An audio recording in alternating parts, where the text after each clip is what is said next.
당신이 쫓는 행복은 진짜입니까? 여러분, 오늘 하루는 어떠셨습니까?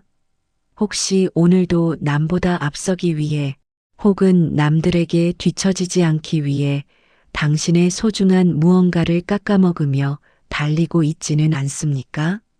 우리는 성공이라는 신기루를 쫓으며 너무나 많은 것을 희생합니다. 잠을 줄이고 끼니를 대충 때우며 마음의 평화를 팔아 통장의 숫자를 바꿉니다. 하지만 쇼펜하우어는 우리에게 차갑게 묻습니다. 그 모든 것을 다 가졌을 때 정작 그것을 누릴 당신의 육체와 영혼이 망가져 있다면 그것이 무슨 의미가 있는가? 그는 말했습니다. 건강한 거지는 병든 왕보다 행복하다.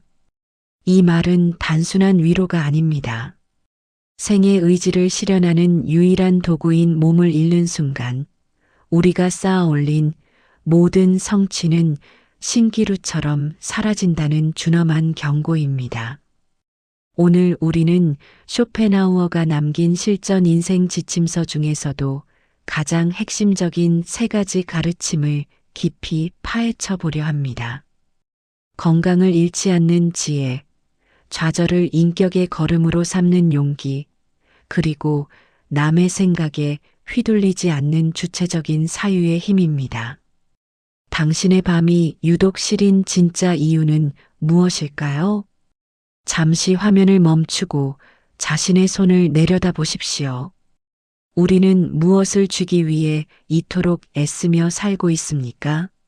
하루 종일 타인의 기대라는 보이지 않는 줄에 묶여 꼭두각시처럼 춤을 추다 돌아온 밤, 침대에 누우면 천장이 무겁게 내려앉는 기분을 느껴본 적이 있을 겁니다. 구체적으로 묘사해 볼까요?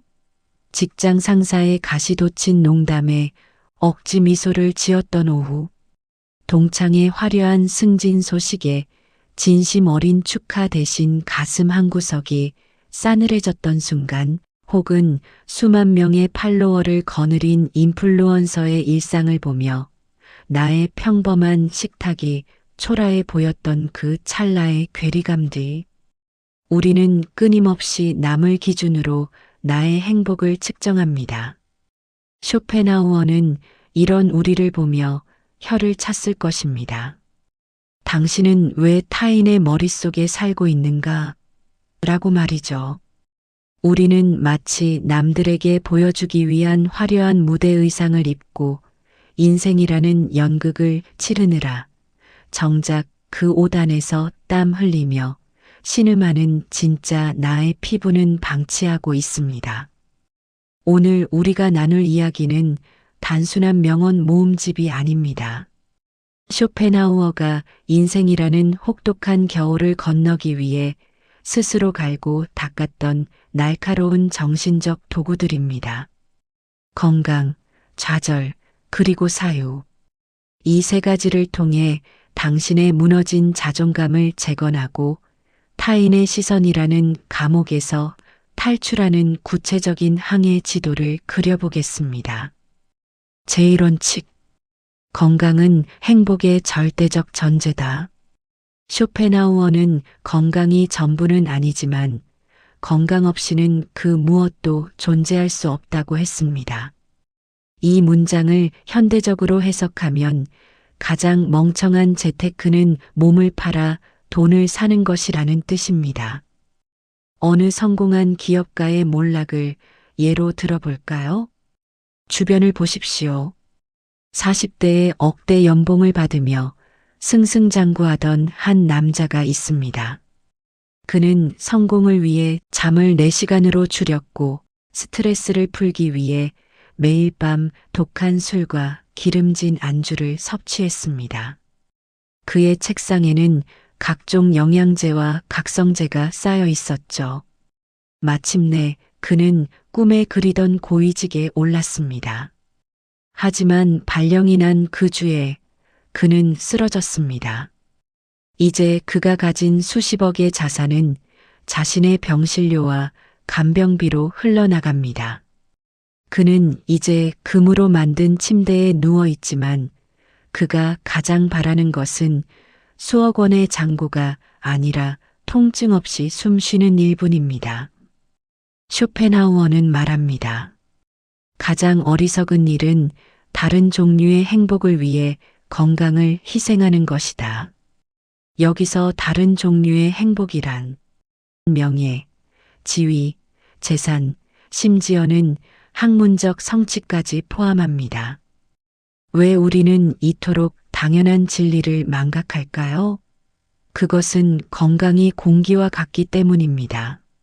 있을 때는 그 가치를 모르다가 사라지는 순간 삶의 모든 활동을 정지시킵니다. 심리학적으로 신체의 고통은 인간의 정신을 가장 낮은 차원으로 끌어내립니다.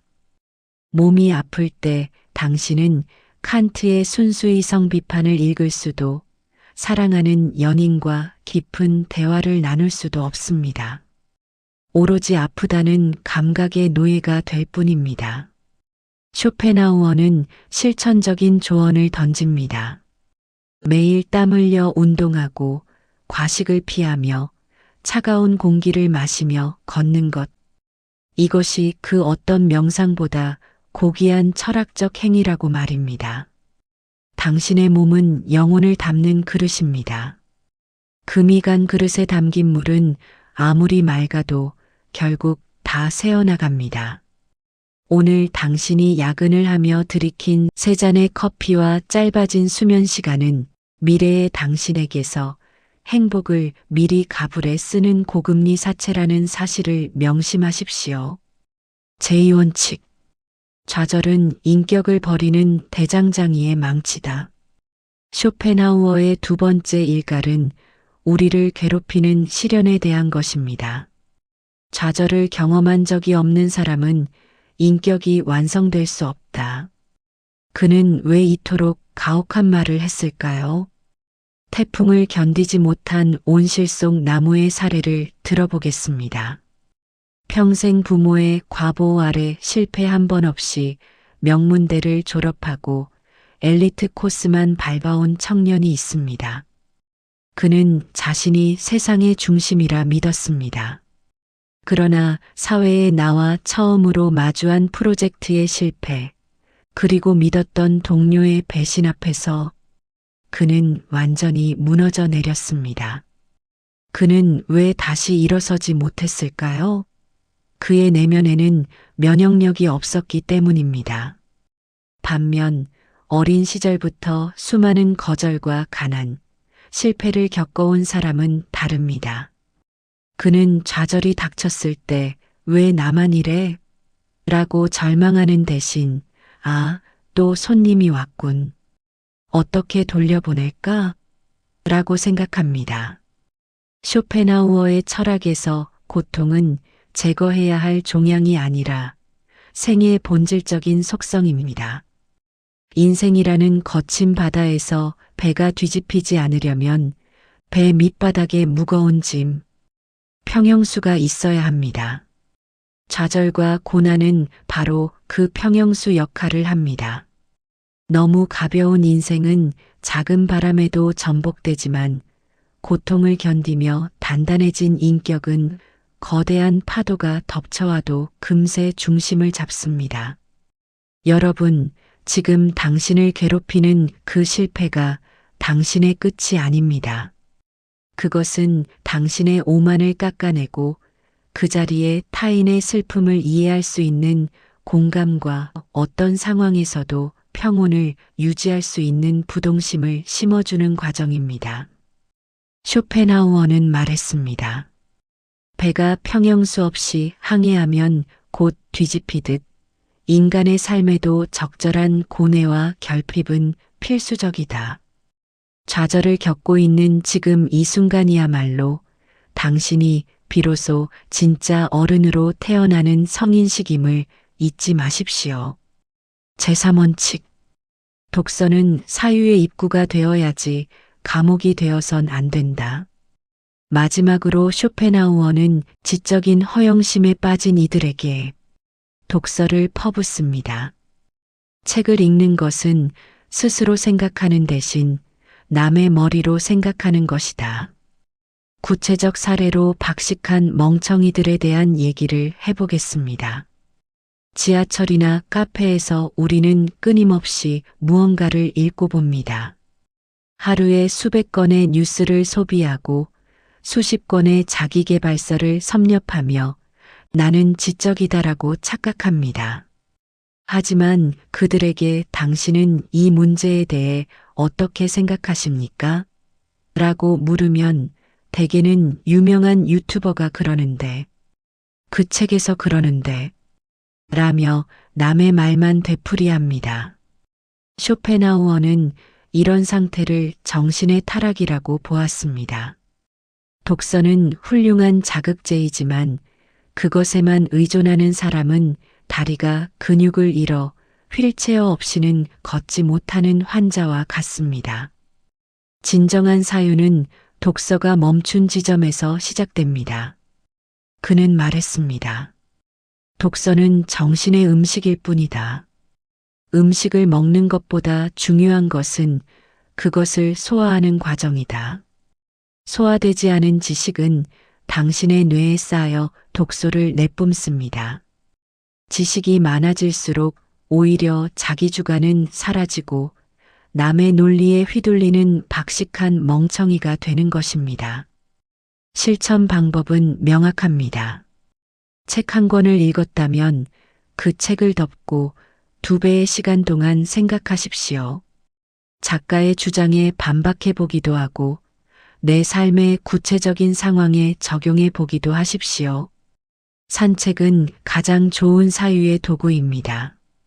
걷는 동안 뇌는 비로소 정보를 분류하고 당신만의 고유한 통찰을 만들어냅니다. 쇼펜하우어가 매일 오후 후계와 함께 산책하며 자신의 철학을 정립했듯 당신도 당신만의 생각의 방을 만드십시오. 타인의 뇌를 빌려 세상을 보지 말고 당신의 생생한 눈으로 현실을 직시하십시오. 그때 비로소 당신은 지식의 수집가에서 지혜의 소유자로 거듭날 것입니다. 쇼펜하우어의 가르침대로 위의 내용을 실천한다면 당신의 우주는 당신의 생각만큼 넓어집니다. 지금까지 우리는 쇼펜하우어라는 거칠지만 정직한 거울을 통해 우리 삶의 단면들을 비추어 보았습니다. 인생은 결코 축제가 아닙니다. 때로는 끝이 보이지 않는 사막을 걷는 것 같고 때로는 차가운 폭우 속에 홀로 서 있는 것 같습니다. 하지만 그 사막을 걷는 발걸음이 단단하다면, 즉 건강하다면, 폭우 속에서도 꺾이지 않는 마음을 가졌다면, 즉 좌절하지 않는다면, 그리고 비구름 위를 바라볼 수 있는 맑은 눈을 가졌다면, 즉 사유한다면, 당신은 이미 이 세상에서 가장 고귀한 승리자입니다. 행복은 밖에서 얻어오는 전리품이 아닙니다. 그것은 당신이 자신의 내면을 얼마나 깊고 단단하게 일구었느냐에 따라 결정되는 내부의 풍경입니다. 쇼펜하우어는 우리에게 세상은 당신의 의지이자 표상이라고 속삭입니다. 당신이 세상을 고통으로 정의하면 고통이 되고 당신이 세상을 배움의 장으로 정의하면 성장이 됩니다. 이제 이 영상을 끄고 고요한 어둠 속에 자신을 놓아주십시오.